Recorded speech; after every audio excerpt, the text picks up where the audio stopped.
السلام عليكم ورحمة الله وبركاته. الحمد لله. الحمد لله الذي نحمده ونستعينه ونستغفره ونؤمن به ونتوكل عليه. أما بعد. அன்பிற்குரிய அல்லாஹ்வின் நல்லடியார்களே, அன்பு சகோதரர்களே, நாம் தொடர்ச்சியாக பார்த்து வரக்கூடிய துஆக்களினுடைய திக்ருகளினுடைய தொகுப்பில் இன்று நாம் பார்க்க இருக்கின்ற விடயம் என்னவென்றால், இந்த 6 வார்த்தைகளும் தெரிந்திருந்தாலே போதும், துஆக்கள் அல்லாஹ்விடத்திலே மிகவும் வேகமாக கபூலாகும். துஆக்கள் கபூலாகக்கூடிய மிகவும் சிறந்த வார்த்தைகள், மிகவும் சிறந்த திக்ருகள் நாம் ஒவ்வொரு ஃபர்லான தொழுகைகளுக்கு பின்னாலும் இந்த திக்ருகளை ஓதி நாம் அல்லாஹ்விடம் பிரார்த்தனை செய்வோம். நிச்சயமாக அல்லாஹ் நம்முடைய பிரார்த்தனைகளுக்கு மிகவும் வேகமாக பதில் வழங்குவான். அப்படிப்பட்ட மிகச்சிறந்த அந்த திக்ருகளை தான் நாம் பார்க்க இருக்கின்றோம். அன்பார்ந்தவர்களே, அல்லாஹ்வின் நல்லடியார்களே, அதிகமானோர் சொல்லக்கூடிய ஒரு விடயம்தான், நான் அதிகமாக அல்லாஹ்விடம் துஆக்களை கேட்கின்றேன், என்னுடைய துஆக்கள் கபூலாகுவதில்லை என்று அதிகமான சகோதரர்கள் கூறுகிறார்கள். உங்களுடைய துஆக்கள் அல்லாஹ்விடத்திலே கபூலாக வேண்டுமா? யக்கீனோடு இஹ்லாஸோடு கேட்கக்கூடிய துஆக்களே அல்லாஹ்விடத்திலே கபூலாகின்றது. அதே போன்று துஆக்கள் ஏற்றுக்கொள்ளப்படுவதற்கு சில நேரங்கள் இருக்கின்றது. அந்த நேரங்களில் நாம் கேட்கக்கூடிய துஆக்கள் அல்லாஹ்விடத்திலே கபூலாகும் என்று கூறினார்கள் அருமை நாயகம் ஸல்லல்லாஹு அலைஹி வஸல்லம் அவர்கள். அதில் ஒரு நேரம் தஹஜ்ஜத்தினுடைய நேரம். இந்த தஹஜ்ஜத்தினுடைய நேரத்தில் நாம் கேட்கக்கூடிய துஆக்கள் அல்லாஹ்விடத்திலே கபூலாகும் என்று கூறினார்கள் ஸல்லல்லாஹு அலைஹி வஸல்லம் அவர்கள். அல்லாஹ் ஜல்ல சுப்ஹானஹு வ தஆலா இந்த தஹஜ்ஜுடைய நேரத்தில் கீழ்வானுக்கு இறங்கி வருகின்றான். அல்லாஹ் கேட்கின்றான், என்னை அழைக்கக்கூடியவன் யாரும் இல்லையா? அவர்களுக்கு பதில் வழங்க நான் காத்து கொண்டிருக்கின்றேன். என்னிடம் உதவி தேடுபவர்கள் யாரும் இல்லையா? அவர்களுக்கு உதவி செய்ய நான் காத்து கொண்டிருக்கின்றேன். என்னிடம் ஆரோக்கியத்தை கேட்பவர்கள் யாரும் இல்லையா? அவர்களுக்கு ஆரோக்கியத்தை வழங்க நான் காத்து கொண்டிருக்கின்றேன் என்று அல்லாஹ் கீழ்வானுக்கு வந்து கூறுவதாக அல்லாஹ்வினுடைய தூதர் ஸல்லல்லாஹு அலைஹி வஸல்லம் அவர்கள் கூறினார்கள். இந்த தஹஜ்ஜத்தினுடைய நேரத்தில் கேட்கப்படும் துஆக்கள் அல்லாஹ்விடத்திலே கபூலாகின்றது. அதே போன்று சஜிதாவில் நாம் கேட்கக்கூடிய துஆக்களும் அல்லாஹ்விடத்திலே கபூலாகின்றது.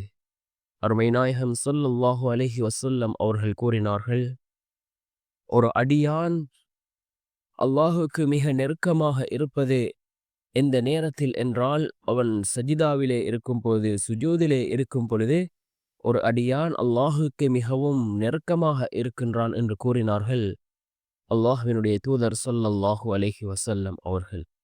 அதே போன்று நபி அவர்கள் கூறினார்கள், நான் ருக்கூவிலும் சுஜூதிலும் குர்ஆனினுடைய வசனங்களை ஓதுவதை விட்டும் தடுக்கப்பட்டிருக்கின்றேன். ஏனென்றால் ருக்கூவிலும் சுஜூதிலும் அதிகமாக நான் துஆக்களை கேட்கின்றேன் என்று அருமை நாயகம் ஸல்லல்லாஹு அலைஹி வஸல்லம் அவர்கள் கூறினார்கள். இதில் கேட்கக்கூடிய துஆக்களும் அல்லாஹ்விடத்திலே கபூலாகின்றது. அதே போன்று ஒவ்வொரு ஃபர்லான தொழுகைகளுக்கு பின்னாலும் நாம் கேட்கக்கூடிய துஆக்கள் அல்லாஹ்விடத்திலே கபூலாகின்றது.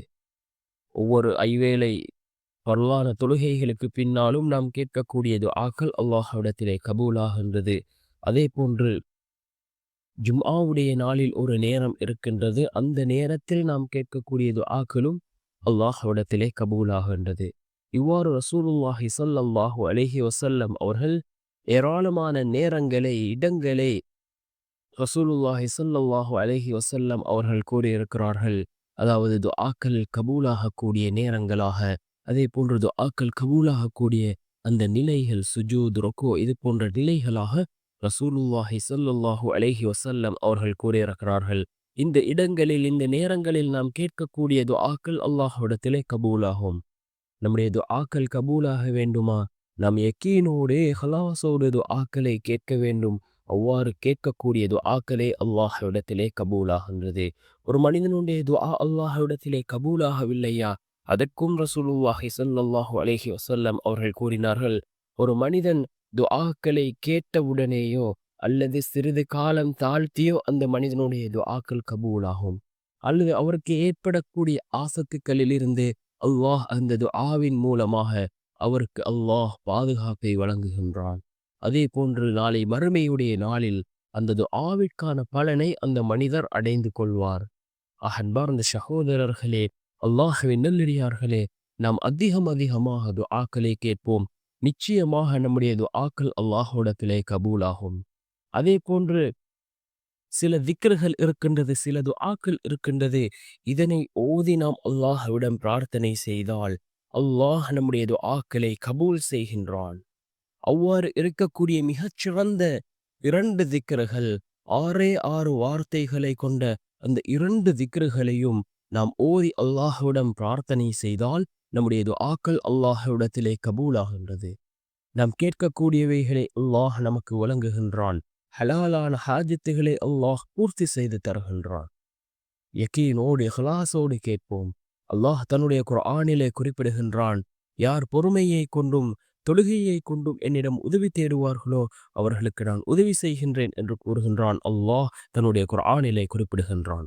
அன்பார்ந்தவர்களே, அல்லாஹ்வின் நல்லடியார்களே, நாம் பொறுமையாக இருந்து அல்லாஹ்விடம் துஆக்களை கேட்போம்.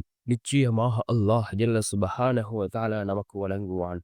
அல்லாஹ்வினுடைய நபிமார்கள் எந்த அளவுக்கு பொறுமையாக இருந்தார்கள் என்றால், பல வருடங்கள் அவர்கள் பொறுமையாக இருந்து அல்லாஹ்விடம் பிரார்த்தனை செய்து கொண்டே இருந்தார்கள். அல்லாஹ் அவர்களுடைய வாழ்க்கையில் உள்ள அந்த கஷ்டங்களை நீக்கி கொடுத்தான். நபி அய்யூப் அலைஹிஸ்ஸலாம் அவர்கள் கொடிய நோயினால் பாதிக்கப்பட்டார்கள்.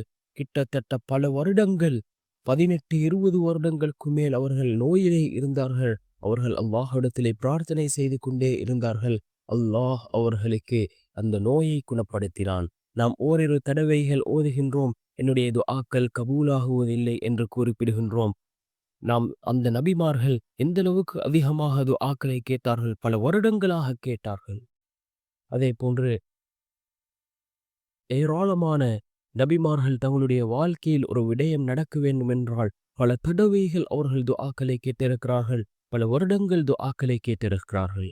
நாமும் அதே போன்று பொறுமையாக துஆக்களை கேட்போம். நிச்சயமாக அல்லாஹ் நம்முடைய துஆக்களுக்கும் பதில் வழங்குவான். இந்த 2 திக்ர்கள், 6 வார்த்தைகள் மிகவும் முக்கியமான வார்த்தைகள். அதில் முதலாவது யாதல் ஜலாலி வல் இக்ராம், யாதல் ஜலாலி வல் இக்ராம் என்ற இந்த வார்த்தை. அதே போன்று 2வது யா ஹய்யு யா கய்யூம், யா ஹய்யு யா கய்யூம் என்ற இந்த வார்த்தை. இவைகளை கொண்டு யார் அல்லாஹ்விடம் உதவி தேடுகிறார்களோ நிச்சயமாக அல்லாஹ் அவர்களுடைய எல்லா விடயங்களையும் அல்லாஹ் செயற்படுத்தி கொடுப்பான். அவர்களுடைய துஆக்கள் உடனே கபூலாகும். அன்பார்ந்தவர்களே, அல்லாஹ்வின் நல்லடியார்களே, நாம் அதிகமாக இந்த வார்த்தைகளை நம்முடைய துஆக்களில் உள்ளடக்கிக் கொள்வோம். நம்முடைய துஆக்களும் அல்லாஹ்விடத்திலே கபூலாகும்.